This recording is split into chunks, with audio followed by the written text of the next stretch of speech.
Bonjour et bienvenue aux conversations de la radio Station Angrignon dans le cadre du mois de l'histoire de Noir.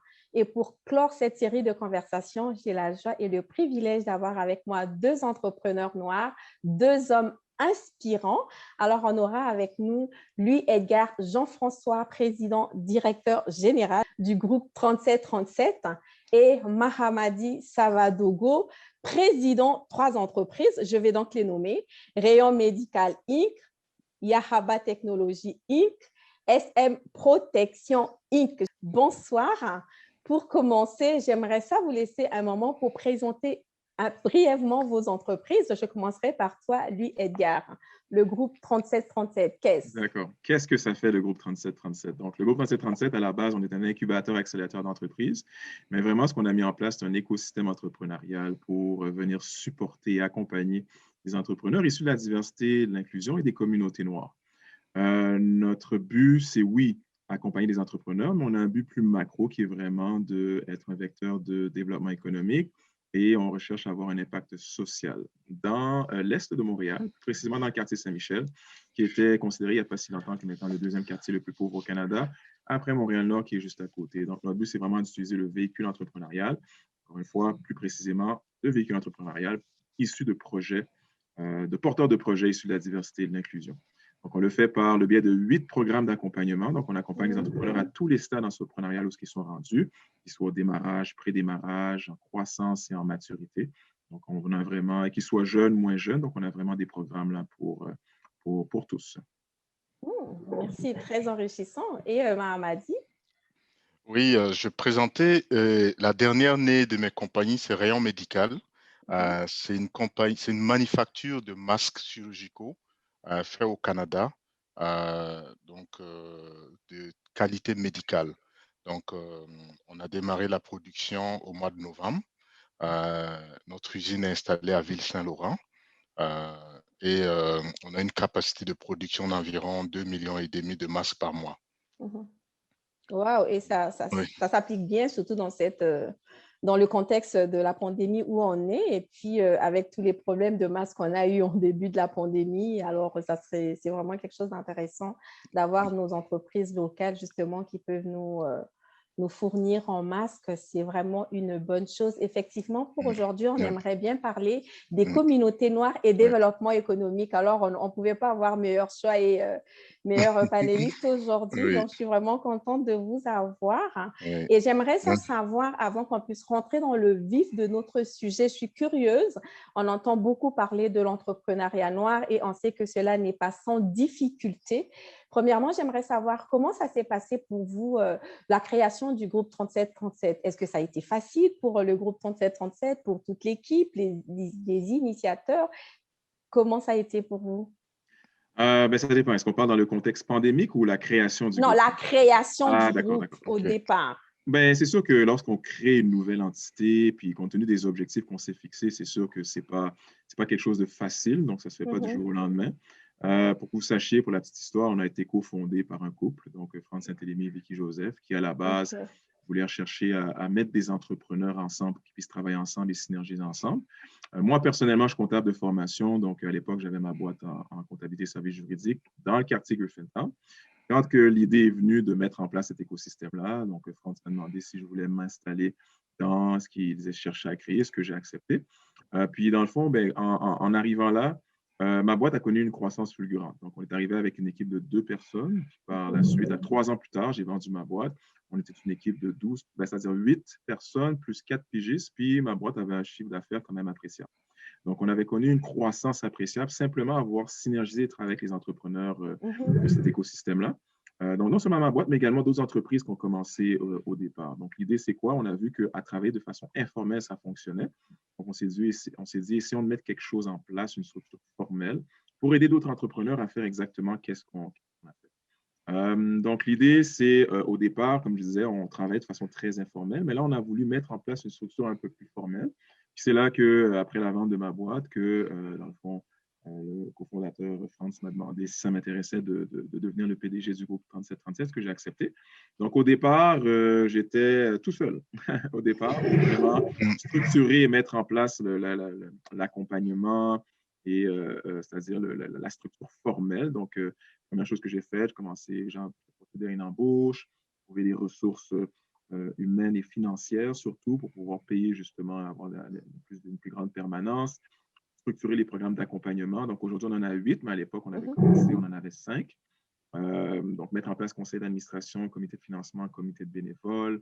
On avait aussi 6 événements majeurs annuels. Donc, c'est vraiment de mettre en place la structure. Mais le grand défi pour la construction, c'est vraiment, encore une fois, là, on parle souvent de financement puis de création de ressources. Donc, c'est une chose de pouvoir créer des ressources humaines, donc des ressources qui souvent commencent sous une formule de bénévolat.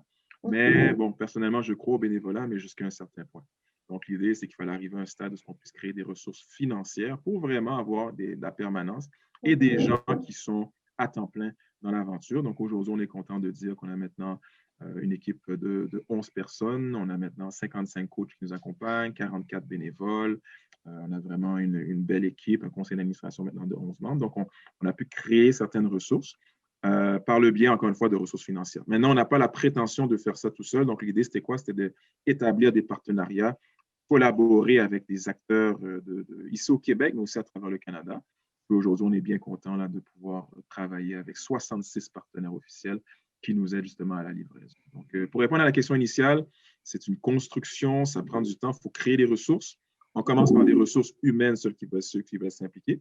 Par la suite, ça va être important de créer des ressources financières. Une fois que les ressources financières sont créées, bien là, c'est d'avoir, mettre en place une permanence pour vraiment pérenniser l'organisation. Et Mamadi, de ton côté, si on parle du dernier né, du lot des entreprises, comment a été la création? La création est partie, on est en période de pandémie, il y a une grande panique sur les approvisionnements de masques de qualité.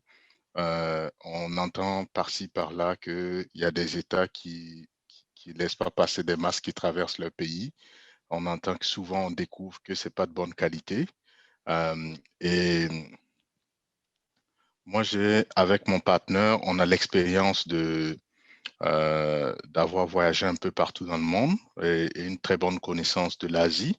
Donc, on se dit, mais on est capable, nous, de garantir des matières premières de qualité qu'on peut faire certifier ici au Canada et qu'on peut utiliser pour produire des masques de haute qualité pour éviter, pour aussi aider le pays à développer son autonomie dans ce type de produit, mais aussi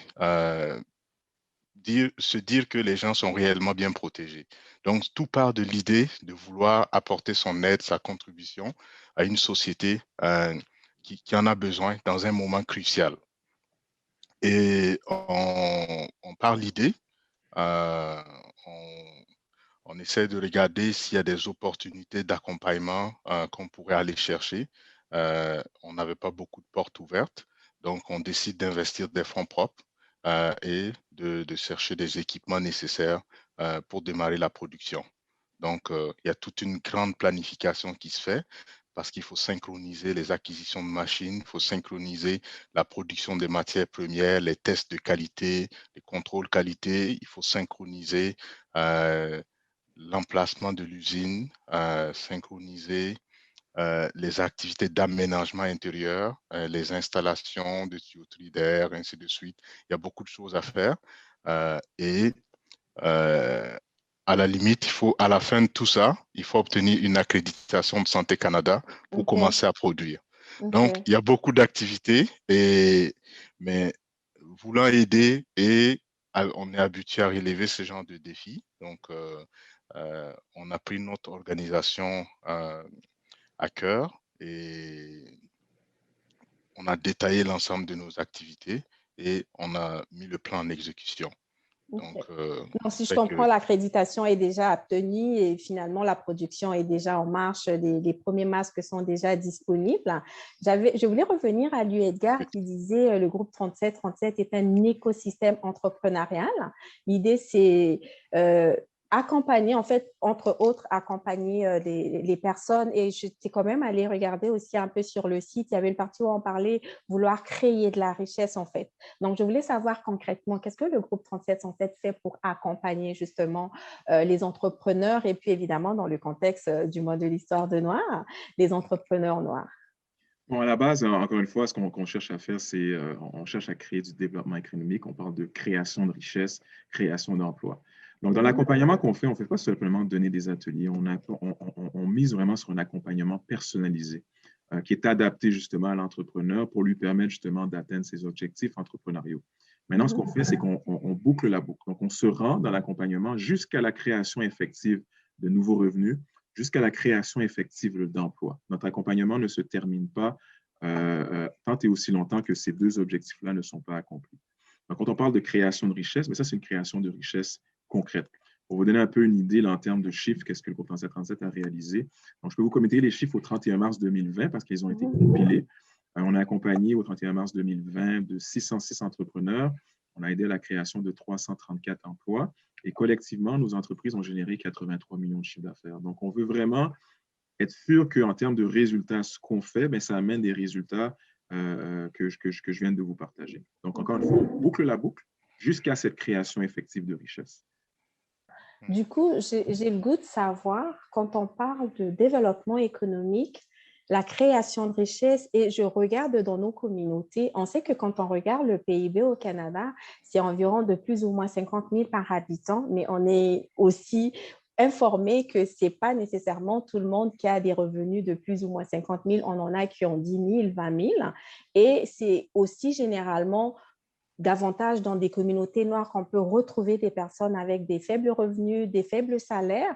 Et pourtant, ce sont des personnes parmi les communautés, sinon pour ne pas dire les communautés, qui ont les niveaux d'éducation les plus élevés. Alors, ma question, c'est de voir comment nos entrepreneurs noirs peuvent créer de la richesse au sein de nos communautés. Après, si je vais essayer de faire une différence entre croissance économique, où on est plus dans le terme du bénéfice, du chiffre, comment peut-on penser croissance économique dans une perspective de justice sociale pour essayer de penser à tout le monde et penser développement économique, mais vraiment dans une perspective plutôt inclusive? Comment on le voit quand on pense aux communautés noires? Donc, l'idée, c'est quoi? C'est que dans une perspective de création de richesse, on parle des communautés noires. On sait qu'au niveau des communautés noires, il y a souvent eu, si on parle d'entrepreneuriat, un enjeu au niveau de l'accès aux capitaux. Lorsqu'on parle d'accès aux capitaux, donc c'est accès à des ressources, si on veut, financières pour aider dans le développement entrepreneurial. Puis ces enjeux d'accès aux capitaux, mais c'est souvent lié à des éléments on parle de racisme systémique, qu'ils soient centrés sur des biens conscients ou des biens inconscients. Il y a quand même un enjeu de racisme systémique qui fait en sorte qu'à la fin de la journée, c'est difficile pour ces entrepreneurs-là de créer des ressources. Donc, ce qu'on fait du côté du groupe 3737 et moi personnellement, on essaie de créer, si on veut, des ressources spécifiques pour aider les gens de ces communautés-là. Une fois que ces ressources spécifiques-là en accès à des ressources financières est faite, mais là, à ce moment-là, ce qu'on essaie de faire avec l'entrepreneur, c'est justement dans un contexte, encore une fois, inclusif. Okay? Par contre, ce qu'on essaie de voir, c'est dans la création de ressources humaines à l'intérieur de son entité, c'est de voir là, de mettre en place des processus ou des mécanismes qui, justement, vont favoriser puis assurer une équité. En tant que, si on parle des entreprises qu'on accompagne, c'est des entreprises, des entrepreneurs issus de la diversité des communautés noires. Puis souvent, dans le contexte de biens inconscients, on a tendance à vouloir embaucher ou travailler ou créer. On est plus à l'aise à travailler avec des gens qui nous ressemblent. Okay? Donc, ce qu'on se dit, c'est que dans un contexte inclusif, c'est de s'assurer qu'on puisse parce que personne d'autre va le faire. Si on parle d'un entrepreneur des communautés noires, lorsqu'on parle de chercher à développer des ressources à l'intérieur de son entité, mais ça va être important de considérer, si on veut, les gens de sa propre communauté. Pourquoi? Parce que lorsqu'on parle dans d'autres situations, si on parle, par exemple, des grosses corporations, on parle d'enjeux de racisme systémique, fait en sorte que ces personnes-là, potentiellement, dans certains cas, ne peuvent pas avoir certains postes. Mais l'idée, c'est de regarder, est-ce qu'au sein de notre communauté, est-ce qu'on peut avoir une compétence similaire pour pouvoir justement favoriser puis aider ces gens-là qui ailleurs n'auraient pas nécessairement accès au même type de poste. Donc, je pense que c'est un élément important à considérer. Maintenant, c'est un élément important à considérer, mais ce qu'on veut faire, c'est qu'on ne veut pas se retrouver dans une situation qui est un peu où on ne fait que favoriser des gens qui nous ressemblent, puis qu'on ne permet pas, justement, dans un contexte d'inclusion, l'accès à des gens. Fait que je pense que c'est important de pouvoir voir à peut-être faire une balance entre les deux en considérant le fait qu'il y a une difficulté d'accès ailleurs. Donc, en tant qu'entrepreneur issu de la diversité des communautés noires, c'est de voir dans quelle mesure, tout en gardant une balance, dans quelle mesure on peut aider justement ces gens qui ont une compétence quand même, des compétences, on le sait, là, qui sont au niveau éducation, au niveau accomplissement académique, ils ont toutes les compétences requises pour occuper un certain poste. Donc, si nous, en tant qu'entrepreneurs issus de la diversité, on ne prend pas ça à cœur, puis on ne considère pas inclure ces gens-là dans nos ressources, personne d'autre va le faire. Mais encore une fois, c'est important de pouvoir vraiment faire cette balance, mais je pense que c'est important aussi de être sûr que ces gens-là ont un accès égal et une considération peut-être plus forte qu'ailleurs pour pouvoir les aider à inclure ou intégrer le marché de l'emploi. Pour faire le pouce à ce que disait lui Edgar, j'ai le goût de te demander, toi, Mahamadi, comment tes entreprises à toi contribuent à créer de la richesse au sein de communautés noires, ici au Canada, où on va parler de Montréal. Je rejoins un peu une partie de ce que lui, Edgar, a mentionné concernant le fait de penser à aller chercher des gens qui n'auraient pas pu occuper des postes dans des grandes corporations qu'on va valoriser et leur permettre en fait d'élever leur estime de soi. Donc en réalité, en élevant son estime de soi, on est plus apte à être très ambitieux et à aller chercher des postes beaucoup plus importants. Donc nous, on fait affaire avec des gens, que ce soit des personnes qu'on permet de travailler comme indépendants, mais qu'on va accompagner dans des entreprises en mettant à l'avant notre expertise et notre savoir-faire. Parce qu'à la base, je suis un expert en sécurité informatique. Donc, ma compagnie SM Protection, c'est ce qu'elle fait.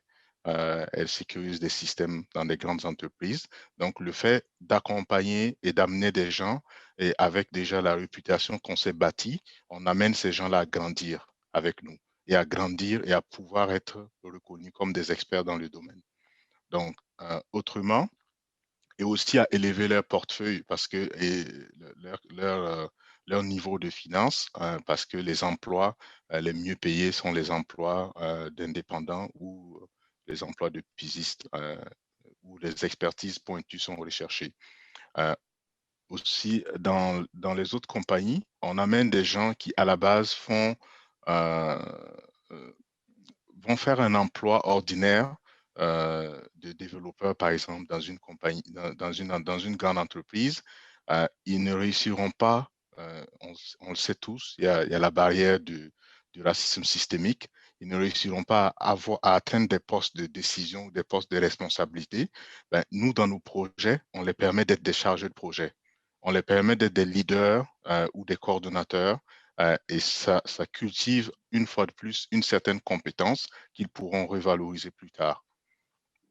Et il y a un autre point qui m'a intéressé dans ce que lui, Edgar, a avancé, c'est la difficulté d'avoir accès à des capitaux pour les entrepreneurs. C'est tellement réel que quand je l'entendais parler, c'est comme si il parlait de moi, mais bon, c'est le cas pour la plupart des entrepreneurs noirs. Au début, on a l'enthousiasme de croire que peut-être le racisme systémique ne s'appliquera pas dans notre cas pour telle situation. Mais on se rend compte assez rapidement que peu importe la porte qu'on va aller chercher, qu'on va essayer de franchir, il y a quelque chose qui fait qu'on va nous ramener au fait qu'on n'est pas éligible, qu'on n'est pas admissible. On a beau montrer des scores de crédit incroyables, montrer tout ce qu'il faut, il y a toujours quelque chose qui bloque à la fin. Donc, les portes sont vraiment fermées à ce niveau et c'est aussi créer de la richesse dans la communauté noire, c'est amener aussi cette communauté à développer des entreprises prospères de sorte à ce que la perception qu'on a de cette communauté évolue globalement dans l'ensemble du pays. Donc, plus on a des gens qui sont entrepreneurs, plus on a des personnes qui élèvent leur niveau de finances, et plus on a des gens qui vont occuper des postes dans des grandes compagnies ou dans leur propre compagnie, donc qui vont faire grandir leur compagnie pour atteindre le niveau d'une corporation, donc très visible. Et plus on a aussi des gens qui vont habiter un certain milieu beaucoup plus aisé et qui vont rehausser l'image globale de la communauté. En rehaussant l'image globale de la communauté, on change un tout petit peu les mentalités et les perceptions, ce qui peut contribuer à changer aussi ce qu'on critique aujourd'hui, la difficulté d'accéder à des capitaux ou la difficulté d'accéder à des postes plus importants dans les grandes compagnies. J'aime tellement cette réflexion, la façon que tu le présentes d'ailleurs, Mamadi. Ça me permet de nommer d'ailleurs pour le groupe Tête sans tête, c'était une grosse journée aujourd'hui, une journée spéciale, l'annonce des projets retenus dans le cadre du financement reçu du gouvernement fédéral. Et un des points, à vous entendre lors des créations, au début, quand vous présentez un peu la création de vos entreprises respectives, c'était peut-être pas très compliqué pour vous, probablement déjà la formation, l'expérience professionnelle, la connaissance du milieu, peut-être déjà un réseau établi. Et après, m'a dit, tu nommais le problème des capitaux, mais ce n'est pas le cas de beaucoup de personnes. Et surtout, quand on parle des entrepreneurs noirs. Alors, je te permets, lui, Edgar, de nous parler un peu du financement du gouvernement fédéral. Et dans ce sens-là, oui, il y a des projets qui ont été sélectionnés aujourd'hui, mais pour les prochains jours, pour les années à venir, c'est comment, en fait, comment on voit l'accompagnement du point de vue plutôt financier des entrepreneurs noirs dans le cadre des lancements d'entreprises? Mais je pense que ce qui est important, c'est vraiment, oui, d'accompagner les entrepreneurs, mais aussi de créer des ressources pour eux. Alors, on parlait d'enjeux d'accès aux capitaux. Ce qu'on voulait, c'est vraiment de pouvoir créer des ressources financières pour ces entrepreneurs. Puis non seulement les entrepreneurs, mais également les organisations qui desservent les communautés noires. Donc oui, effectivement, le groupe 3737, on agit comme un des organismes intermédiaires pour distribuer une partie d'un investissement de 25 millions de dollars du gouvernement fédéral. Donc, juste pour préciser, il y a 3 composantes à cet investissement-là. Donc, il y a une portion du 25 millions qui a été à la création d'un institut pour veiller et développer, si on veut, des initiatives pour aider les communautés noires à travers le Canada. Il y a une autre portion de renforcement de capacité, mais cette portion-là, c'est un renforcement de capacité en immobilisation, en infrastructure. Donc, ça, c'est géré directement par le département Emploi et Développement social Canada, donc le département du gouvernement fédéral. Et finalement, la troisième partie qui est un renforcement de capacité organisationnelle. Donc, le groupe 3737, à l'intérieur de cette troisième partie, agit comme un organisme intermédiaire pour venir distribuer une partie de l'investissement de 25 millions aux organisations qui desservent les communautés noires.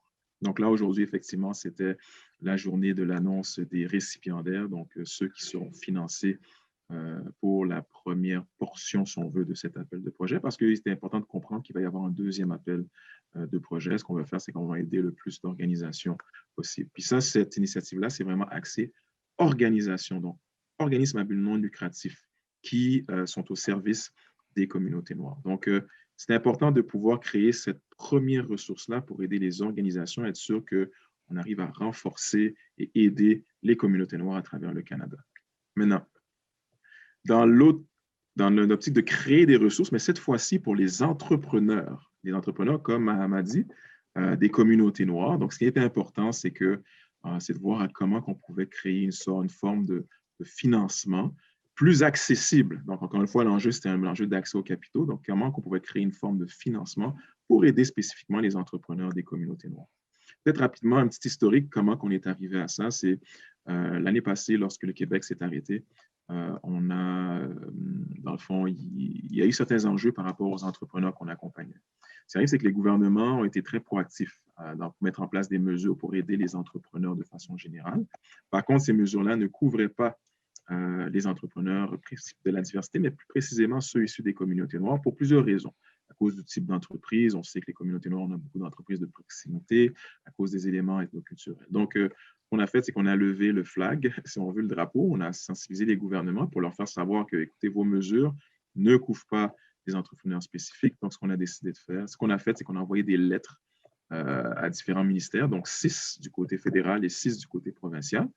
Je dois dire, suite à l'envoi de ces lettres-là, le côté fédéral a été très proactif. Donc, les 6 ministères, à moins de 24 à 48 heures plus tard, je recevais une réponse et une demande de dialogue. Puis ça, ben, ça a amené, dans le fond, on a créé, dans le fond, pour vraiment que les représentants gouvernementaux tâtent le pouls de nos entrepreneurs, ben, on a créé un événement avec plusieurs des entrepreneurs du groupe 3737, également des communautés noires à travers le Québec, pour qu'ils puissent parler directement aux représentants gouvernementaux. Puis ils ont vraiment exprimé les enjeux. Puis des enjeux, probablement, Mamadi pourrait confirmer. Puis là, ben, qu'est-ce que ça a amené? C'est que là, encore une fois, le gouvernement fédéral était très proactif.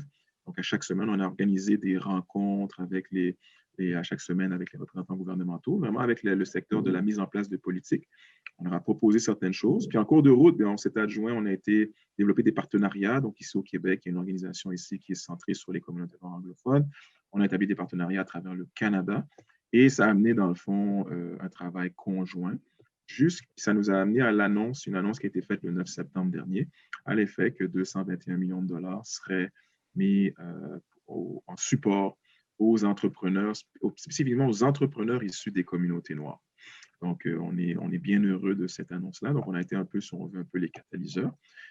Puis maintenant, là, on est en phase. Bon, je sais qu'il y a 3 portions, encore une fois, à ce financement-là. Donc, il y a une portion qui vient renforcer l'écosystème entrepreneurial en support des communautés noires. Il y a une autre portion qui vient, si on veut mettre en place ce qu'on appelle un carrefour du savoir pour accumuler de la data, pour aider justement et sortir de la data sur les communautés noires pour pouvoir réagir plus rapidement. Et finalement, il y a une dernière portion, peut-être la portion qui sera peut-être la plus importante, c'est la portion, dans le fond, de prêt. Donc, du 221 millions de dollars, il y a environ 161 millions de dollars qui va être dédié justement sous forme de prêt aux entrepreneurs, spécifiquement des communautés noires, et c'est en partenariat avec des institutions financières.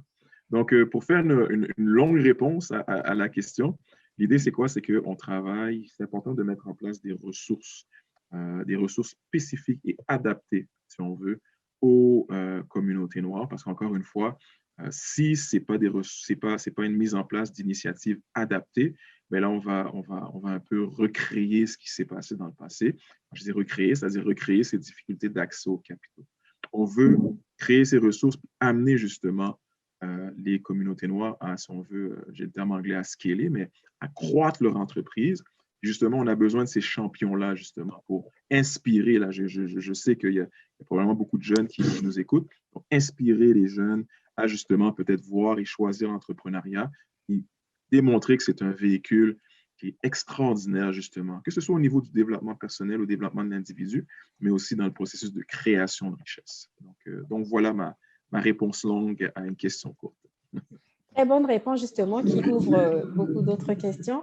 Je voulais revenir sur ce que tu disais des data. Est-ce qu'au niveau du groupe 3737, on a une base de données sur des entrepreneurs des communautés noires, par exemple? Est-ce qu'on peut dire avec exactitude combien d'entrepreneurs on a ou bien combien d'organismes communautaires sont dirigés par les Noirs, je ne sais pas, à Montréal, au Québec et au Canada de façon générale? Mais ce qu'on fait, c'est qu'on est en train de mettre en place la base de données. Donc, avec l'accompagnement qu'on a fait, on a l'honneur de pouvoir accompagner plusieurs entrepreneurs des communautés noires. Donc, ça nous permet de meubler et remplir notre base de données. Avec l'initiative d'appui aux communautés noires, donc au niveau organisation, donc on a encore une fois pu amasser vraiment des données extrêmement importantes. Donc, ce que je peux répondre à la question, c'est que c'est évolutif. On ne peut pas dire qu'on a des données complètes, mais c'est des données quand même qui sont intéressantes. Puis juste pour que vous sachiez, tous les deux, c'est que ces données-là, dans le fond, ont été partagées justement avec les instances gouvernementales pour pouvoir aider puis voir comment que les ressources que je vous ai présentées tout à l'heure là, puissent être mises en place. Donc, mais encore une fois, c'est évolutif. De dire qu'on a des données vraiment complètes, non, mais on continue de les accumuler, puis on espère d'ici 1 an pouvoir avoir des données beaucoup plus complètes, pas seulement à Montréal, pas seulement au Québec, mais à travers le Canada. Mahdi, tu voulais intervenir? Tu avais un commentaire? Juste mentionner que c'est la portion la plus intéressante que je note, c'est le fait que l'initiative vient de la communauté noire et le fait aussi d'avoir été impliqué du début du processus jusqu'à la fin du processus. Parce que ça peut arriver souvent qu'il y ait des initiatives de communautés noires, mais qu'on ne soit plus impliqué jusqu'au bout du processus. Donc, ça fait une grande différence, selon moi, pour la réalisation effective de ces différents financements. Oui. Effectivement, j'ai vu le comité de sélection aussi. C'est un très bon choix d'ailleurs. J'ai reconnu quelques personnes. Effectivement, on pouvait voir tout le côté exigence que cela non seulement demande, mais ce qu'on veut se donner aussi comme ligne de travail. Je pense qu'il y a tout le côté crédibilité, tous les côtés rigueur aussi qu'on veut mettre de l'avant. Et je pense que le groupe 3737 le porte très bien et le démontre très bien depuis le début de tout ce processus-là. Je voulais revenir sur les prêts. Les prêts, le volet prêts qui pourrait être disponible pour les entrepreneurs noirs. Je comprends que ça va être en partenariat avec les institutions financières. On salue déjà très bien le financement reçu du gouvernement fédéral et le volet prêt ne sera que bien accueilli, je suis d'avis, par des entrepreneurs. Mais ma question, c'est est-ce que le côté financement est suffisant? Oui, je pourrais avoir des prêts, je pourrais avoir de l'argent, probablement pour, tu me dis, tantôt c'était pour des organismes communautaires, l'annonce d'aujourd'hui, mais il y aura le deuxième volet pour les entrepreneurs. Mais si les gens n'ont pas de réseau, si les gens n'ont pas tout ce qu'il faut, quelqu'un, je pense que c'est Mahamadi qui parlait, une porte. Si quelqu'un n'a pas la clé ou n'a pas cette personne qui va l'emmener devant la porte qu'il faut, c'est quoi exactement? C'est quoi qu'il faut faire? C'est quoi que le groupe 3737 met en place pour tout ça, en fait? Parce que je pense qu'il y a un gros problème du réseau déjà, l'accès au marché, on peut produire, mais est-ce qu'on, je ne sais pas, Mahamadi, j'aurais même le goût de t'entendre après lui, Edgar, Oui. avec tes masques, par exemple. C'est quoi le marché et tout? Mais je me tourne vers toi d'abord, lui, Edgar. Ben, c'est ça. Ben, tu es tombé en plein sur un des enjeux. C'est, oui, l'accès aux capitaux, c'est un enjeu majeur, mais l'accès à des réseaux aussi. Puis je pense que l'accès à des réseaux, je pense que ça va des deux côtés. Dans le sens qu'il faut avoir puis connaître vraiment des techniques efficaces de réseautage. Donc, dans notre accompagnement, ce qu'on essaie de faire, c'est vraiment aider l'entrepreneur justement à développer ces techniques de réseautage. Mais avoir des techniques de réseautage, c'est une chose, mais aussi c'est être sûr qu'il y a une ouverture de l'autre côté pour pouvoir justement recevoir puis écouter justement ces entrepreneurs-là qui veulent connecter puis essayer de voir un peu comment faire affaire. Donc, l'idée, ce qu'on veut faire, c'est qu'on veut vraiment, encore une fois, il y a une belle campagne de sensibilisation. Je pense que depuis les événements malheureux de l'année passée avec George Floyd, je pense qu'il y a une conscientisation, si on veut, mondiale relativement à comment, dans bien des cas, les gens des communautés noires sont traités. Puis ça a éveillé non seulement au niveau sur le terrain, au niveau social, mais ça a éveillé aussi les choses du côté corporatif, à savoir est-ce que c'est-à-dire les ressources humaines de ces grosses corporations-là, est-ce qu'elles sont représentatives des collectivités? Est-ce qu'il y a assez de diversité à l'intérieur? Est-ce qu'on n'a pas tendance à favoriser une telle communauté au détriment d'une autre? Donc, ça a vraiment éveillé les consciences. Puis, je pense que ça aide au niveau de pouvoir ouvrir les réseaux. Donc, cette conscientisation-là fait en sorte que, écoutez, je vais être transparent. Je me fais appeler depuis 1 an, là, vraiment pour voir là, comment on peut changer des politiques à l'intérieur de certaines corporations. Donc, ils utilisent un peu nos recommandations, nos conseils. Donc, ça démontre une grande ouverture. Maintenant, je pense que c'est une bonne nouvelle. Par contre, il faut continuer et, comment je peux dire ça? Je ne veux pas dire profiter du moment, mais de vraiment dire, OK, là maintenant, il y a une ouverture. C'est une ouverture qui est beaucoup plus grande qu'avant. Comment est-ce qu'on peut faire justement à travailler à l'intérieur de ces institutions-là, ces corporations-là, pour justement faciliter les accès, connecter justement, si on parle des communautés noires, de connecter ces grandes corporations-là avec les gens issus des communautés noires pour qu'ils puissent vraiment réaliser et voir le talent qui existe. Si je peux me permettre, je vais peut-être parler de 2 minutes, parler de mon expérience personnelle. Bon, avant de gérer le groupe 3737, donc j'étais, comme je disais, je gérais ma boîte comptable. Donc, c'est avant, j'étais dans le milieu corporatif. J'ai travaillé dans des grosses boîtes. Puis ben, notamment dans un grand cabinet comptable, ce qu'on appelle les Big Four. Je me souviens à l'époque, là, on parle des débuts des années 2000, quand que je suis arrivé, j'ai été recruté par la boîte en question. C'est 1100 employés à Montréal seulement. Puis des 1100 employés, moi, j'étais content. Je voulais voir est-ce qu'il y a quelqu'un d'autre des communautés noires dans ces 1100 employés. Malheureusement, ce que je me suis rendu compte, c'est qu'au niveau comptable et services conseil, j'étais le seul. Donc, je me demandais, mais pourquoi ça? Fait que l'idée, c'était quoi? C'était de vraiment travailler à justement, faire voir que, tu sais, je suis issu des communautés noires, mais dans ma communauté, il y a énormément de talent et je pense que c'est un talent qui est appelé à être reconnu et à être connu. Fait que j'ai travaillé en ce sens-là, puis je suis content de dire, quand j'ai quitté la boîte en 2007 ou 2008, je suis content de voir quand j'ai quitté, il y avait 6 comptables issus des communautés noires.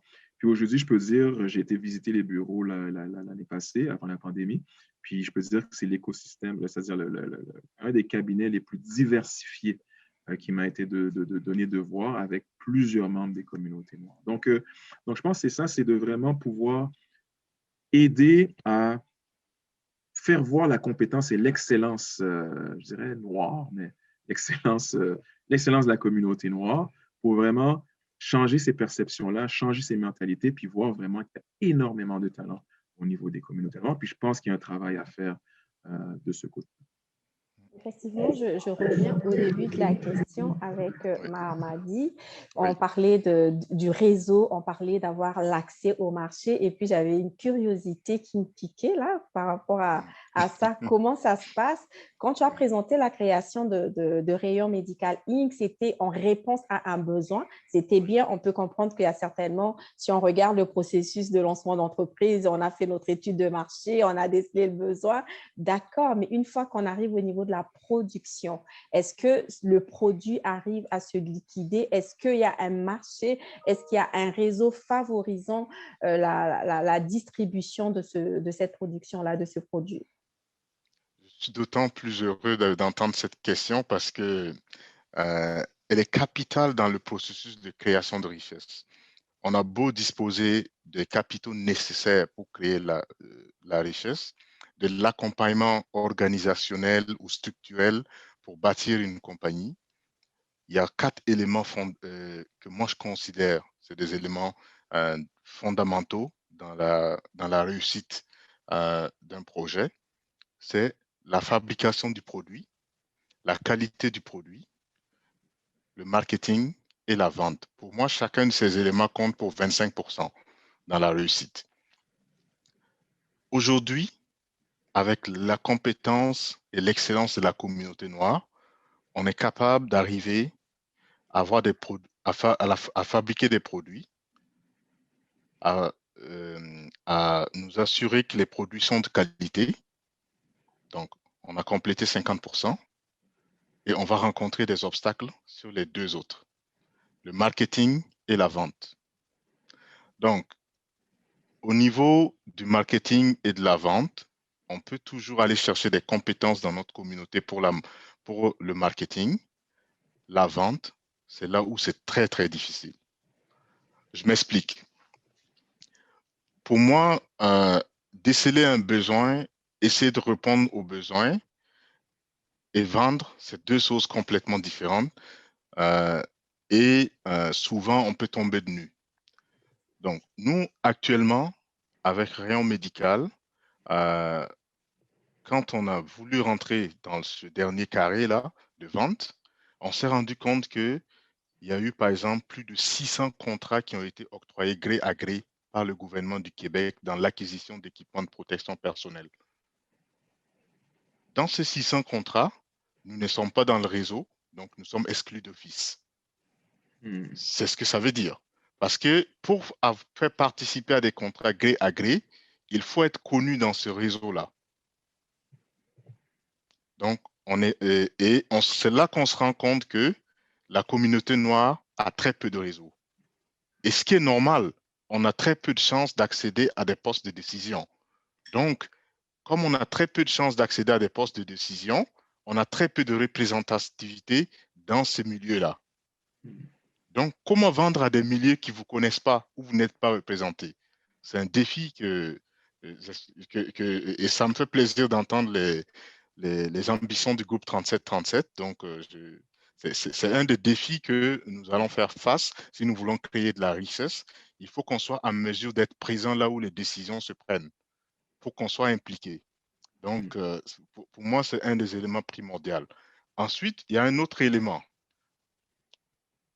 On dit souvent que un produit peut être associé à une communauté et la perception qu'on a de la communauté peut avantager ou nuire à ce produit-là.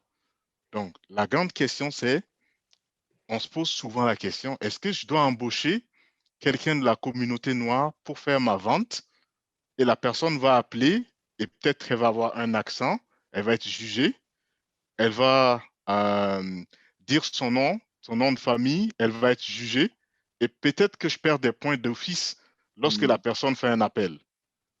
C'est une réalité.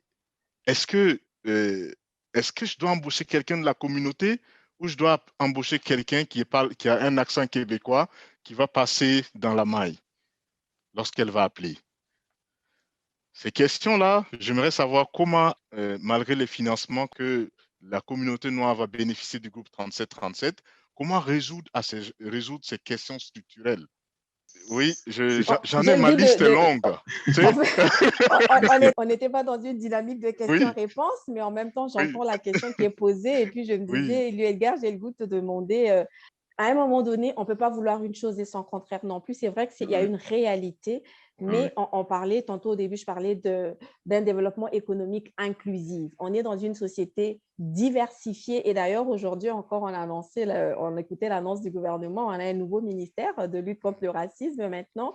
Oui. Comment tenir compte de ça, mais après, entre les gens qui vont prendre des décisions, peut-être qui vont nous donner accès à des marchés, qui vont nous ouvrir certaines personnes. Et pour revenir à ton exemple, Mahamadi, la personne, je ne sais pas, l'agent de télémarketing de ta compagnie qui va appeler et l'autre personne dans sa maison qui va se dire c'est un accent qui ne va même pas laisser le temps de parler. Il y a quand même deux choses en fait. Moi, je vois deux choses là-dessus. Je ne sais pas si toi, lui, Edgar, tu as un commentaire par rapport à la question que venait d'exprimer Mahamadi.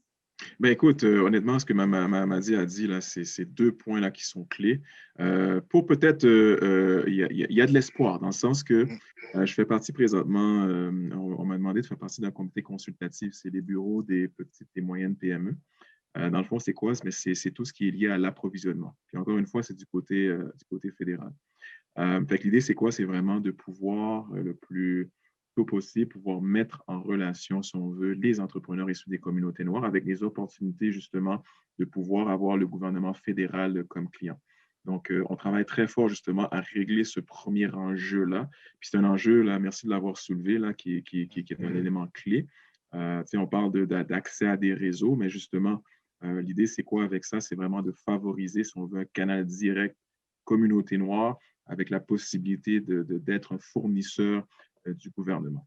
Donc, encore une fois, il y a une constante qui est le travail avec le gouvernement fédéral. C'est toujours le gouvernement fédéral. Puis là, l'enjeu, mais c'est ça, l'enjeu, c'est de voir du côté du gouvernement provincial et aussi mais du côté des municipalités, là, dans le fond, comment on peut travailler avec pour emboîter le pas. Je pense qu'ici, si on parle du Québec et du côté de Montréal, je pense qu'il y a quand même un pas qui a été fait parce qu'il y a quand même un discours au niveau de la diversité de façon globale. Par contre, il y a des enjeux, encore une fois, qui sont spécifiques aux communautés noires. Puis l'idée, c'est quoi? C'est de pouvoir présenter et mettre en place une offre de service adaptée à spécifiquement cette communauté-là. On parle des communautés noires, mais on peut faire un comparatif avec les communautés autochtones également. Oui, la diversité, mais c'est des communautés qui sont un peu, disons, disons encore moins favorisées que la diversité dans sa globalité. Donc, c'est important de développer des offres spécifiques. Donc, juste pour le mentionner, il y a de l'espoir, il y a des choses qui s'en viennent. Donc, on espère bientôt là, que il y a d'autres annonces qui vont être faites. Donc, je vais vous demander votre patience, mais ça devrait être de bonnes nouvelles. Et En si tout je peux cas, ajouter, je dirais que euh, actuellement, une des solutions qu'on essaie aussi de travailler, c'est de développer des partenariats avec des réseaux qui sont déjà en place Mm. parce qu'on n'a pas accès à ces réseaux. Donc, Ouais, l'idée, c'est de développer des partenariats avec ces réseaux-là pour qu'eux s'occupent de la vente. ouais, tout à fait. Donc, euh, parce que dans l'immédiat, en attendant que toutes ces solutions-là arrivent, en attendant, la vente est cruciale pour la survie d'une compagnie. J'aime bien la dernière phrase de lui, Edgar, il y a de Mm. l'espoir et j'ai souvent Oui. entendu dire que l'espoir fait vivre, alors on doit devoir vivre Mm. longtemps pour Oui. vivre cette époque-là et j'aime aussi, Mahamadi, ce que tu viens de dire en dernier, créer des partenariats avec des réseaux déjà existants et de là, on comprend aussi toute l'importance d'avoir une stratégie en fait. Souvent, on va parler de la stratégie de ou des stratégies de communication, mais toute une stratégie de vente, toute une stratégie à l'intérieur de ça. Et ça nous permet de reconnaître déjà nos forces, nos faiblesses et où on peut aller puiser de l'énergie, créer, comme tu dis, des partenariats justement pour être capable d'atteindre en fait nos objectifs et puis d'aller de l'avant. Je voulais revenir à quelque chose que, Edgar, tu avais dit que je trouve très, très, très pertinent, donnant l'exemple de ton ancienne firme comptable. Alors, tu as nommé deux éléments importants, compétence et excellence.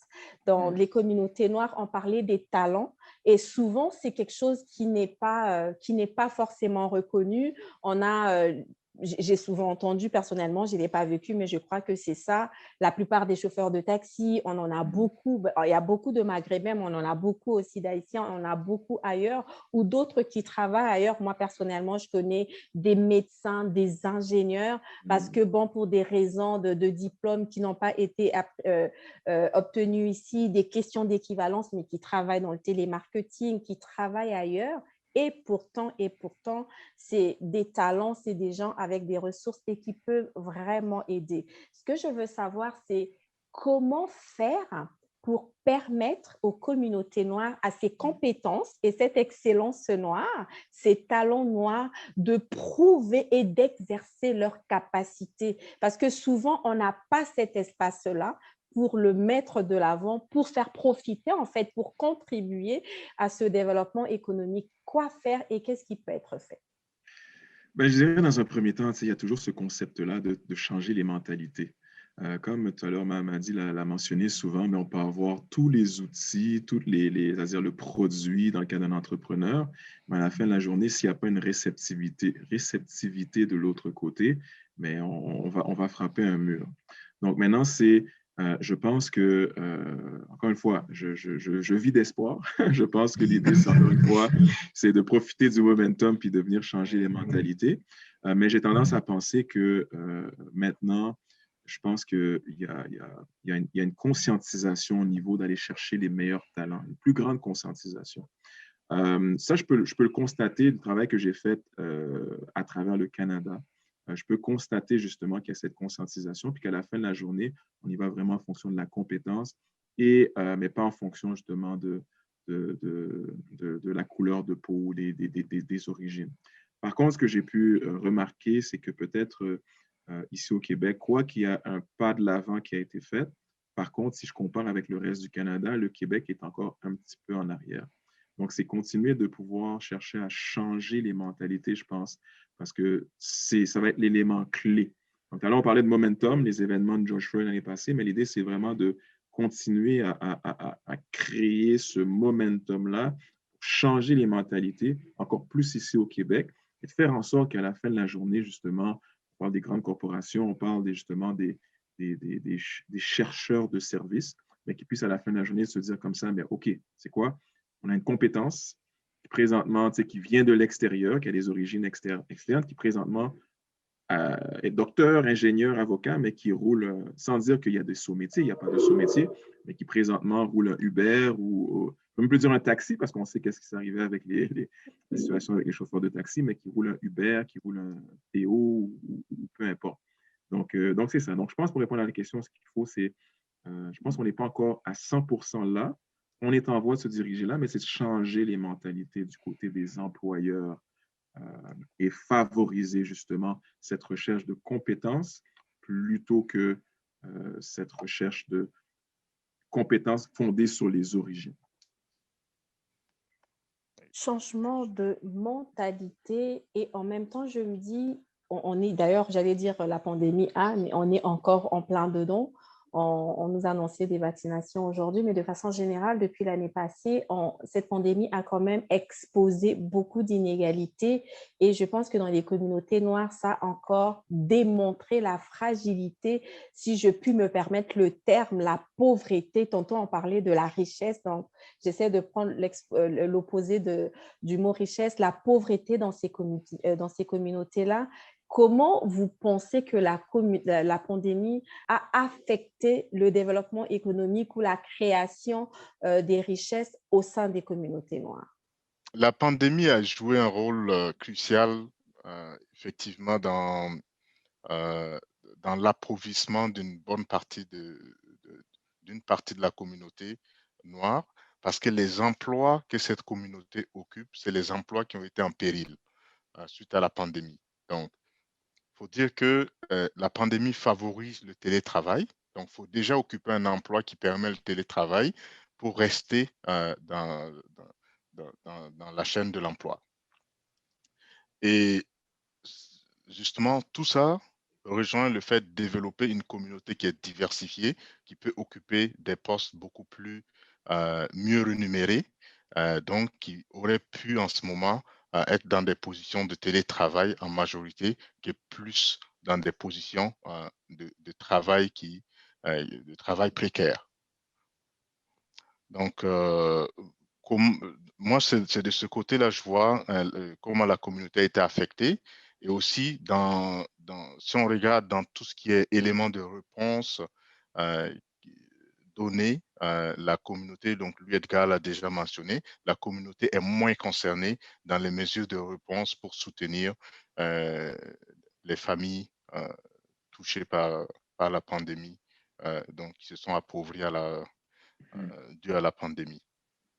C'est sûr qu'on sait, on parle des communautés noires. Alors, on parlait d'enjeux d'accès aux capitaux, de racisme systémique. Donc, c'est tous des éléments qui nous font voir que, en tant que membre des communautés noires, il semble qu'on part avec déjà une prise ou deux prises. Donc là, dans une situation de contexte normal. Là, on ajoute le contexte pandémique là-dessus. Encore une fois, on est comme un peu, dans bien des cas, une situation de survie dans une situation normale. Maintenant, on ajoute la pandémie, fait que là, maintenant, on est dans une situation encore, je ne peux plus qualifier ça de survie. On parle aussi au niveau de l'emploi. On sait qu'au niveau des communautés noires, si on prend la moyenne nationale de revenus, si on veut, tout à l'heure, je pense au début, tu le mentionnais, là, la moyenne nationale de revenus au Canada est de 43 000 $. Si je parle des communautés noires, elle est dans le quartier Saint-Michel. C'est vrai que je ne peux pas trop, je n'ai pas le chiffre de façon plus globale, mais elle est de 23 000 $ dans le quartier Saint-Michel. Et ce qui est un chiffre qui est, je pense, qui n'est pas loin du seuil de la pauvreté, ou qui est un petit peu en bas du seuil de la pauvreté. Mais déjà là, on arrive là dans des situations normales à un contexte où c'est déjà plus difficile. Donc, tu ajoutes la pandémie là-dessus, où la pandémie, comme on le sait, il y a plusieurs entreprises qui ont fermé, plusieurs emplois qui ont disparu, des gens qui ont été mis à pied. Donc, on ajoute ça. Ça fait en sorte qu'une communauté qui était déjà fragilisée dans un contexte normal l'est encore doublement plus avec le contexte pandémique. Fait que là, on parle je ne vais pas me rendre à 3 prises, là, mais on est presque à 2 prises et demie. Pour répondre à la question, le contexte pandémique a vraiment, je pense, affecté les communautés noires. Puis ça se voit, hein. On parle tout à l'heure, je parlais du quartier Saint-Michel, on parle de Montréal-Nord, il y a aussi le quartier Côte-des-Neiges.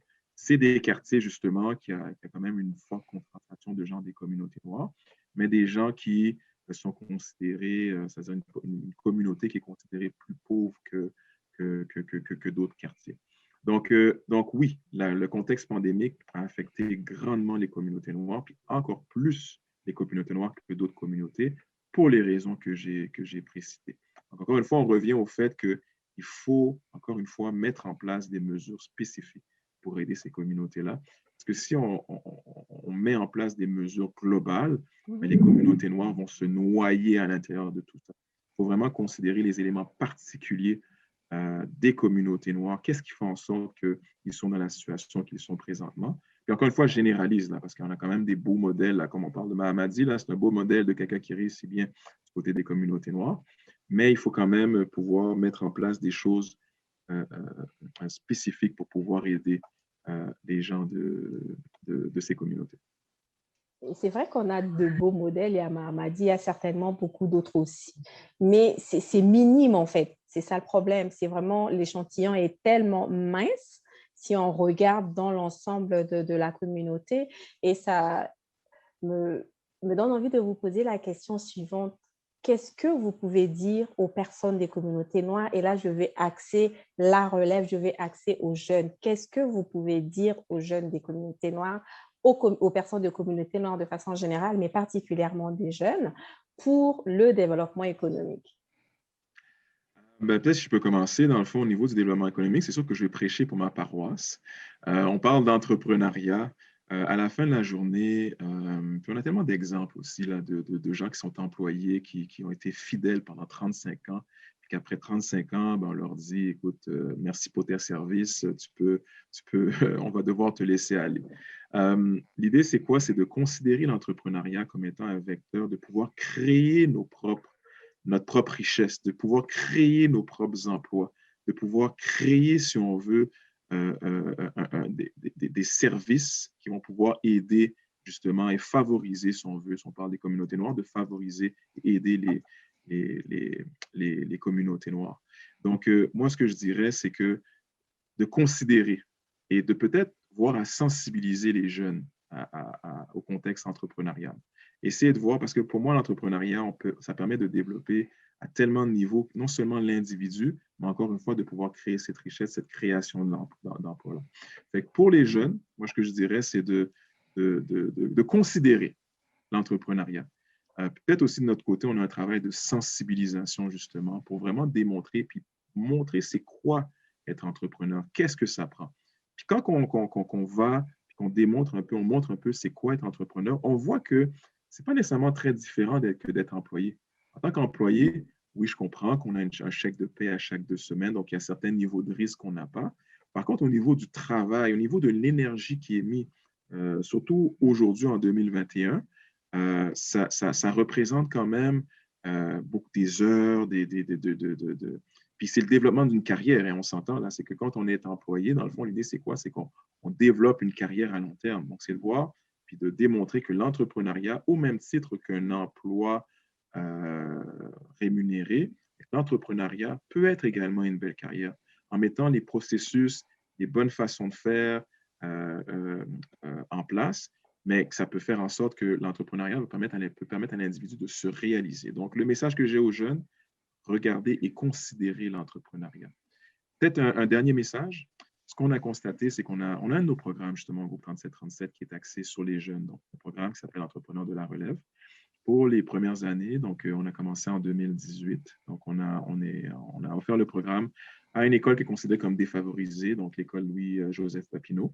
Là, cette année, on est à l'école Calexa-Lavallée, puis on le voit chez les jeunes, il y a cette pensée limitative, dans le sens que si on parle de Louis-Joseph Papineau dans le quartier Saint-Michel, on parle à ces jeunes-là, puis ces jeunes-là ne voient pas plus loin que le quartier Saint-Michel, par exemple. Mais ils ne voient pas la possibilité, le fait qu'à la fin de la journée, il n'y a pas de frontière. La frontière, c'est quoi? C'est le monde. Puis même là, je comprends, là, la semaine passée, apparemment, on a envoyé une navette en Mars. Fait que l'idée, c'est de pouvoir enlever ces pensées limitatives et montrer aux jeunes que ton terrain de jeu, c'est la planète au minimum. Donc, c'est cet élément-là, des fois. Puis c'est ça que, dans le fond, que je voudrais amener les jeunes à faire, c'est vraiment les jeunes à changer cette mentalité, puis de voir plus grand, dans le fond. On parle du think big, donc de voir beaucoup plus grand que simplement la limite que représente un quartier. Et de ton côté, Mahamadi, quel serait ton message? C'est difficile de rajouter quelque chose à ce qui était déjà très bien dit. Donc, lui, Edgar a mentionné des points très, très pertinents au niveau de l'entrepreneuriat. Et moi, je dirais souvent, je vois des jeunes qui me disent, mais je vais entreprendre, mais je n'ai même pas d'idée. Je dis non, entreprendre, un entrepreneur a une mission de résoudre des problèmes. Donc, pour résoudre des problèmes, il faut observer sa société pour détecter les problèmes, trouver des éléments de réponse à ces problèmes-là. Et lorsque vous trouvez les éléments de réponse, la mise en application pour venir accompagner votre société à grandir, c'est une entreprise. Donc, il faut toujours penser les choses comme ça. Donc, moi, je donnerais ce conseil-là aux jeunes. Pensez dans ce sens. Qu'est-ce que vous pouvez apporter comme pierre à la construction de votre société dans laquelle vous vivez? Quels problèmes vous pouvez résoudre dans votre société? C'est comme ça que vous allez trouver vos idées d'entreprise, d'entrepreneuriat. Vous allez créer vos entreprises et vous allez grandir en résolvant beaucoup plus de problèmes, en étant beaucoup plus utile à votre société. Un autre point que j'adore toujours, c'est de penser, de rêver grand, penser grand que lui, Edgar, a mentionné. C'est vraiment très intéressant dans la mesure où, quand on se donne comme objectif, dès sa création, de conquérir le monde, on n'a pas la même façon d'agir que quand on se donne comme objectif de rester dans son quartier. Mm. Donc, c'est ça qui fait de nous, enfin, certains entrepreneurs, des pigeons voyageurs, comme on les appelle. Mais c'est l'idée de dire, le fait de voyager va m'apporter quelque chose de plus que je ne connaissais pas. Je vais découvrir d'autres horizons. Ça se pourrait même que je devienne un étranger chez moi. Mais ça m'a permis de découvrir autre chose et d'enrichir de me donner une longueur d'avance sur peut-être des choses qui ne sont pas encore arrivées ici, mais qui arriveront dans quelques années, que je peux anticiper pour faire grandir ma société au même titre que les autres sociétés. Et tout ça, ça favorise la création d'entreprises, la création de richesses, beaucoup plus d'emplois dans la communauté et aussi la possibilité de bâtir des ponts avec d'autres communautés. Je vous entends et puis je m'entends dire aussi une phrase que j'aime souvent prononcer, l'homme est aussi le fruit de son environnement. Alors pour certains jeunes, penser grand, rêver grand, voir grand peut être difficile quand autour de moi, c'est pas ce qui se vit, quand autour de moi, j'ai peut-être pas nécessairement ces modèles-là. C'est aussi un défi pour eux, en fait, parce que c'est pas évident. Je t'entendais, lui, Edgar, par rapport à certains jeunes des écoles dans lesquels vous faites des activités. Donc, pour eux, c'est comme si la frontière, c'est Saint-Michel, il n'y a pas un autre monde, il n'y a pas autre chose à l'extérieur. Quand pendant longtemps, je n'ai vu que ça, je n'ai entendu que ça, c'est difficile pour moi de voir autre chose. On ne peut pas voir quelque chose on ne peut pas penser quelque chose qu'on ne peut pas imaginer, ou la créativité peut venir aussi de ce qu'on entend, de ce qu'on voit autour de nous. Oui, de plus en plus dans nos communautés, on peut avoir des modèles, mais parfois, ces jeunes-là, surtout quand on parle des milieux défavorisés, n'ont pas nécessairement des modèles dans le premier cercle, déjà dans la famille, qui est le premier lieu de développement, de socialisation. Donc, il faut aller le chercher ailleurs. Et parfois, pour certains jeunes, ailleurs, ce n'est pas nécessairement un bel environnement et les impacts ne sont pas nécessairement positifs sur eux. Et la question que j'avais envie de te poser, je sais que l'impact du groupe 37, entre autres, c'est d'avoir un impact social dans le milieu à Saint-Michel et à Montréal-Nord aussi. Est-ce que les activités dans des écoles peuvent se faire dans des autres écoles en dehors de ces deux arrondissements-là? Oui, tout à fait, tout à fait. Dans le fond, ce qu'on a, c'est que, tu sais, pour justement travailler à ces pensées limitatives, c'est qu'on a des partenaires, puis ce qu'on fait, on fait des sorties avec les jeunes chez nos partenaires. Donc, tout à l'heure, je parlais de la boîte comptable. Ils ont une tour. Ben, ça, en fond, la boîte, c'est Deloitte. OK? Là, ils ont une tour, la tour Deloitte au centre-ville. Donc, une des sorties, c'est de les amener du quartier Saint-Michel, puis les amener visiter la tour Deloitte. On a aussi, bon, avant le contexte pandémique, on a des missions commerciales. Et dans ces missions commerciales, l'idée, c'était quoi? C'est d'inclure les jeunes les plus méritants, si on veut, du programme entrepreneur de la relève. On a fait une mission commerciale en France en 2019. Donc, l'idée, c'est d'aller dans nos missions commerciales à l'international avec ces jeunes pour qu'ils puissent voir vraiment qu'est-ce qui se fait beaucoup plus loin que les frontières de leur quartier. Donc voilà, donc c'est ce qu'on fait. On veut favoriser ça, puis être sûr de pouvoir amener les jeunes justement à l'extérieur pour qu'ils voient qu'est-ce qu'ils se font. On parle d'inspiration. Ce que vous voulez savoir, le cofondateur du groupe 3737, dans le fond, Franz Saint-Élémy, c'est quelqu'un qui a été dans ce qui était considéré comme étant toutes les écoles défavorisées de l'île de Montréal. Donc, il a été justement à Louis-Joseph Papineau, il a fait un temps à Calex-à-la-Vallée, il a été à une polyvalente. Puis aujourd'hui, si vous googlez Franz Saint-Élémy, c'est peut-être l'entrepreneur le plus émérite, je pense, du mot au Québec, issu des communautés noires. Il a fait des transactions extraordinaires. Il a vendu une entreprise à plusieurs centaines de millions de dollars. Il a pu, vous connaissez le Nasdaq, il a sonné la cloche au Nasdaq. C'est lui, dans le fond, qui est l'investisseur, si on veut, de l'infrastructure du groupe 3737 de 50 000 pieds carrés. Donc, il a mis des sous. Donc, c'est quelqu'un. Puis aujourd'hui, il est le chef et président et chef d'exploitation d'une entreprise qui s'appelle Ledartech, qui va révolutionner le monde en termes de tout ce qui est conduite autonome. Donc, puis il est issu de milieux défavorisés. Donc, c'est un excellent exemple, dans le fond, pour venir inspirer ces jeunes-là. Donc, je pense qu'il y a un élément aussi inspiration. Il faut que ces gens-là, on puisse les mettre en contact avec les jeunes pour qu'ils puissent voir, OK, c'est possible. Tu vois, c'est aujourd'hui que j'ai fait la rencontre de Mahamadi, mais ça a l'air d'avoir un parcours extraordinaire en tant qu'entrepreneur. C'est quelqu'un qu'il faut absolument mettre en relation avec ces jeunes-là pour qu'ils puissent s'inspirer du succès entrepreneurial. Donc, c'est un élément, je pense, qui est très, très, très important. Effectivement, on en a un peu beaucoup parlé, le racisme systémique, on le disait, on l'a mentionné tantôt. Le gouvernement nous a fait la bonne nouvelle aujourd'hui d'avoir un ministère de lutte contre le racisme. J'écoutais ça ce matin, je me disais, bon, est-ce que c'était quelque chose qui était prévu depuis longtemps ou ça, je ne sais pas vous, mais j'ai lu le 20 février l'article de Boucar Diouf. C'était vraiment un bel article. Je lisais ça, je me disais, bon, ben, je ne sais pas qu'est-ce que le gouvernement dira par rapport à ça.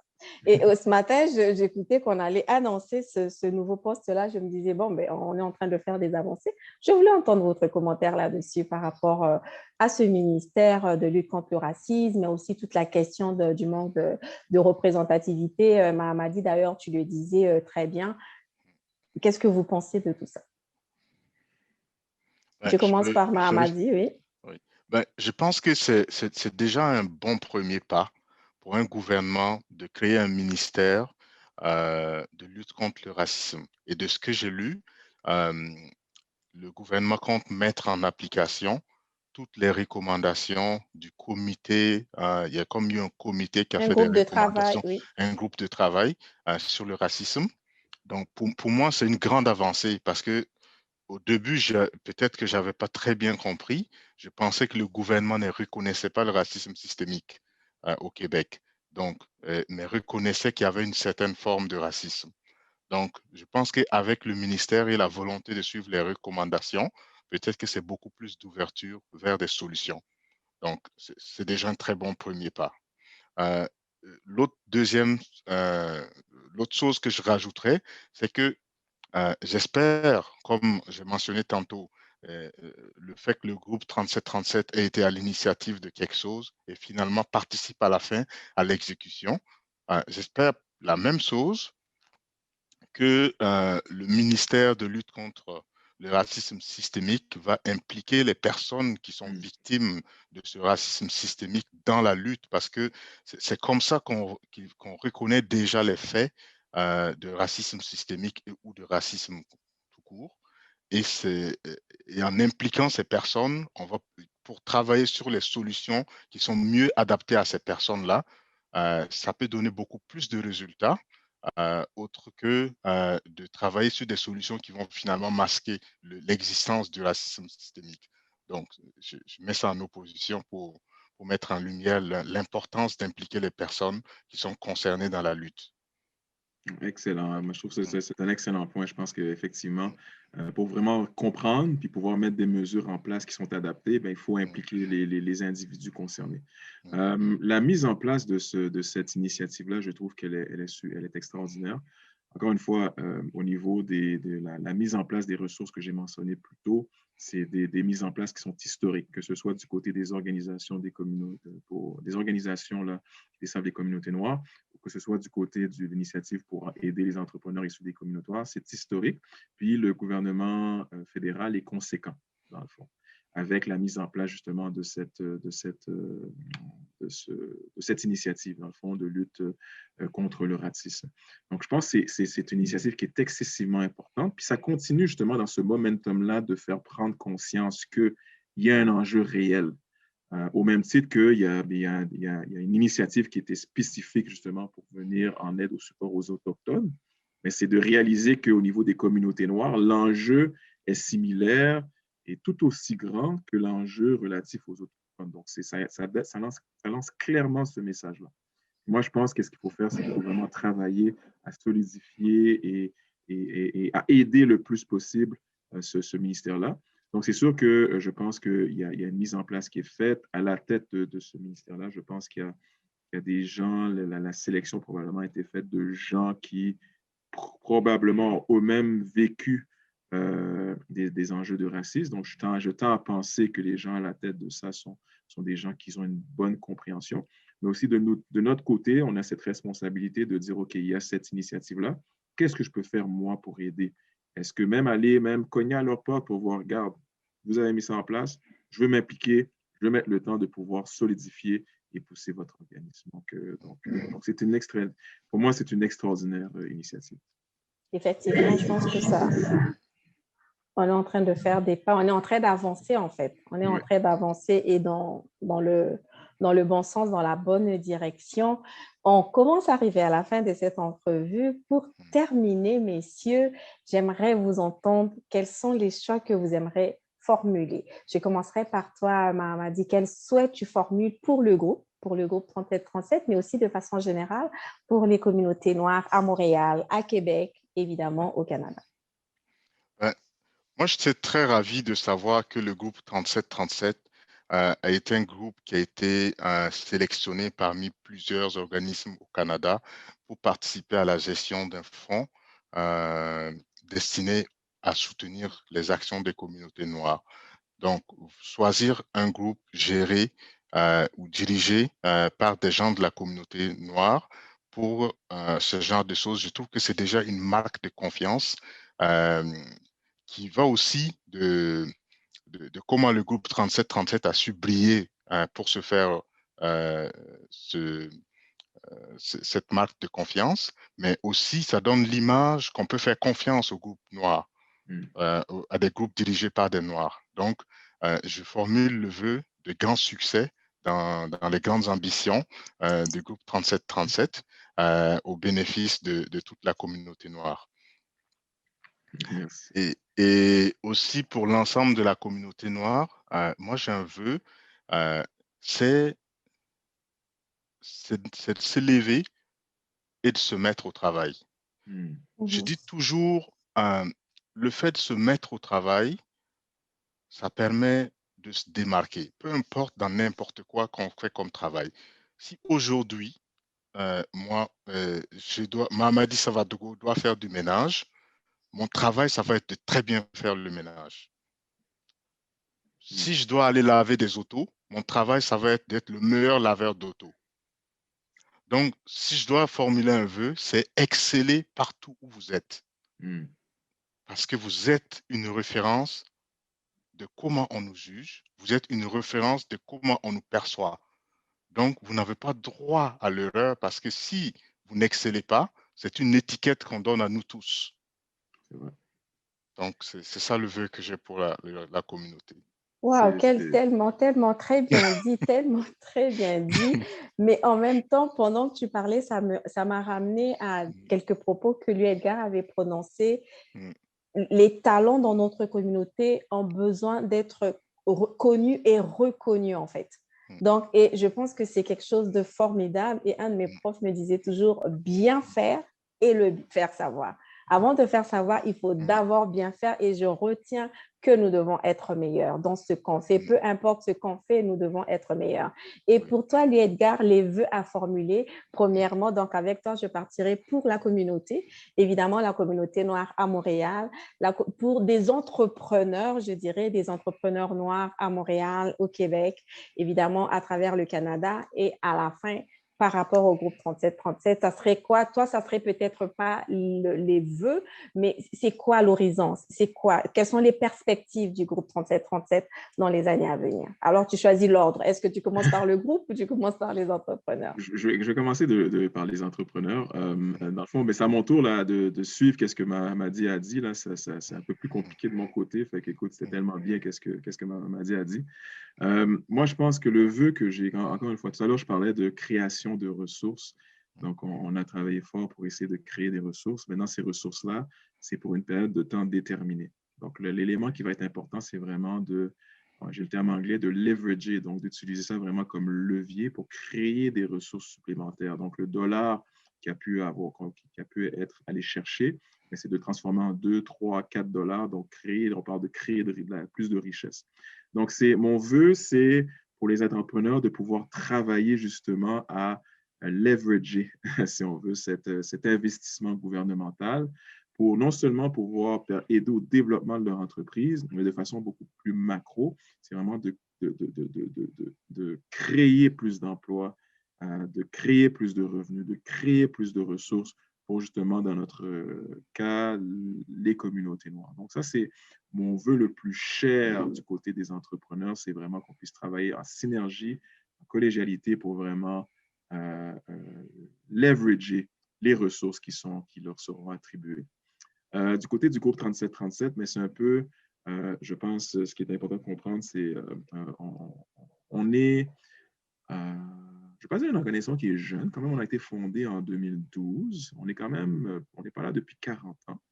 On est encore, ça paraît étonnant, mais on est encore en construction, c'est-à-dire, encore une fois, comme je disais tout à l'heure, il y a de la permanence, il y a des partenaires, des ressources, mais ce qu'on veut faire, c'est grossir encore plus pour vraiment avoir encore plus de ressources à la disposition des entrepreneurs issus de la diversité, de l'inclusion et des communautés noires. Donc, le vœu que j'ai le plus cher pour le groupe 3737, c'est vraiment de pouvoir continuer à se développer, à grandir. Puis grandir non seulement au niveau de la ville de Montréal, au niveau du Québec, mais à travers le Canada. C'est important de comprendre, on a commencé, oui, aussi au Québec, qui est une province majoritairement francophone. Donc, c'est sûr qu'à la base, on a un service qui est francophone, mais on a un service également qui est offert en anglais. Par contre, au niveau des communautés noires, on a beaucoup d'entrepreneurs issus des communautés noires qui sont francophones à l'extérieur du Québec. Puis souvent, ce qui se passe, c'est qu'au niveau du service, de l'accompagnement, il est moins adapté du fait justement de la barrière, pas la barrière, mais l'élément langue. Donc, ce qu'on veut faire, on veut vraiment assurer que ces entrepreneurs-là, à travers le Canada, issus des communautés noires, oui, à la base, mais aussi des communautés francophones, puissent être bien servis, bien accompagnés pour qu'ils puissent développer, peu importe la province ou la région canadienne dans laquelle ils se trouvent. Donc, voilà mes deux souhaits là pour le futur. Oui, monsieur, merci beaucoup, merci beaucoup. C'était vraiment un très beau moment, très enrichissant. Et puis, je ne pense pas que je pouvais rêver meilleure personne que vous deux pour ces échanges. Alors, je tiens à vous dire merci. Et je pense que c'était le début, mais ça sera pas, c'était la première fois, lui Edgar, mais ça ne sera pas la dernière. Et en entendant, j'ai pensé à plein d'autres projets. En fait, moi, je travaille pour un organisme communautaire dans le sud-est de Montréal, le Centre d'aide à la réussite et au développement. Donc, comme le nom le dit, on travaille à aider, à soutenir les jeunes, à leur donner des outils, mais tout en créant une dynamique avec leurs parents aussi. Donc, on travaille avec les jeunes du primaire, les ados, les jeunes adultes, mais tout en essayant de créer une ceinture autour du jeune. On pense que la famille est importante aussi. Donc, on essaie de travailler sur les deux leviers. Et puis, il y a plein d'autres projets aussi avec les jeunes, comme un projet d'implication citoyenne de jeunes. Justement, on parlait aux jeunes de s'impliquer, d'être là. Souvent, on va décider des choses pour eux, mais eux-mêmes ne sont pas là. Alors, ça me donnait plein d'idées de projets d'activité. Alors, c'est sûr que je vais te revenir dans un avenir très rapproché. Mais bienvenue. Écoute, honnêtement, on a notre programme Entrepreneur de la relève. Fait que si jamais il y a des jeunes que tu sens que notre formation en entrepreneuriat pourrait être pertinent, écoute, ce serait avec plaisir. Donc, c'est sûr. C'est sûr. Mais monsieur, merci beaucoup, merci beaucoup. Mahamadi, tu voulais dire quelque chose? Oui, je voulais dire merci beaucoup à toi aussi pour l'opportunité que tu nous donnes d'échanger sur ce sujet. C'est très important de se penser un peu sur les choses qui nous concernent. Et ça m'a fait, merci aussi, ça m'a fait rencontrer lui Edgar, que j'aimerais continuer à rencontrer après après cette rencontre, parce que j'estime avoir beaucoup de choses à échanger et surtout, je pense qu'on a beaucoup de collaborations qui pourraient se faire. Je pense que oui. Comme je dis, là, on cherche toujours à travailler, collaborer avec des entrepreneurs, je trouve, émérites. Donc, j'aimerais beaucoup ça qu'on puisse continuer ces échanges-là. Puis aussi avec toi également. Comme je te dis, là, c'est super qu'est-ce que tu fais aussi du côté des jeunes. Fait que, honnêtement, tous les deux, là, je vous ai découvert. Puis encore une fois, merci de l'approche. Je pense que tu as fait une approche. C'est Rose Carly de notre équipe là, qui m'a dit que Exactement. tu as communiqué directement avec elle. Donc, je suis bien content que tu l'aies fait. Ça m'a permis de vous rencontrer tous les deux. Puis j'espère qu'on va pouvoir continuer le dialogue par la suite. J'espère. Il faut bien. Il y a tellement de choses à faire. Alors, je pense qu'on se doit d'être là et puis continuer à réfléchir collectivement. Souvent, on va beaucoup parler du vivre ensemble. On va très peu parler du faire ensemble. Et je pense qu'avec tout ce qui vient d'être dit, le faire ensemble est plus que jamais nécessaire. Justement, on parlait de ce développement économique inclusif, on parlait du besoin de faire connaître et faire reconnaître nos talents, nos compétences, nos excellences. Alors, on ne peut pas le faire chacun dans son côté, dans son coin. Je pense qu'il va falloir justement être ensemble pour mieux faire et puis s'assurer d'atteindre des objectifs. Mais encore merci, je voulais aussi dire merci. Je pense que c'est important, je disais, on ne pouvait pas rêver meilleure personne et surtout pour le groupe Entraide sans tête. Et Mahamadi l'a bien dit avec ses mots, je pense qu'on ne peut que souhaiter un avenir beaucoup plus radieux, en tout cas un avenir plus prometteur que ce qu'on vit présentement. Je pense que tu le disais, c'est pas une si vieille organisation, c'est 2012, tu dis, donc on est le 8-9 ans peut-être, dépendamment du mois, mais c'est déjà beaucoup de réalisations dont vous pouvez être fiers et je pense que dont nous pouvons être fiers aussi, parce que c'est quand même partie des personnes des communautés noires, des entrepreneurs noirs et pour certains, on peut déjà le considérer comme une grande réalisation, comme un gros succès, une grosse victoire. Et pourtant, pour moi, ce n'est que les débuts, en fait. Ce n'est même pas le milieu, ce n'est que le début. Et puis, je m'attends à des plus grosses réalisations et puis à un impact non seulement canadien, pourquoi pas mondial. Exactement. Alors, donc, voilà, c'était vraiment un plaisir, messieurs. Donc, on se dit à la prochaine. Merci, à très bientôt. Merci beaucoup. Merci de nous avoir reçus. Avec plaisir. À bientôt. Au revoir.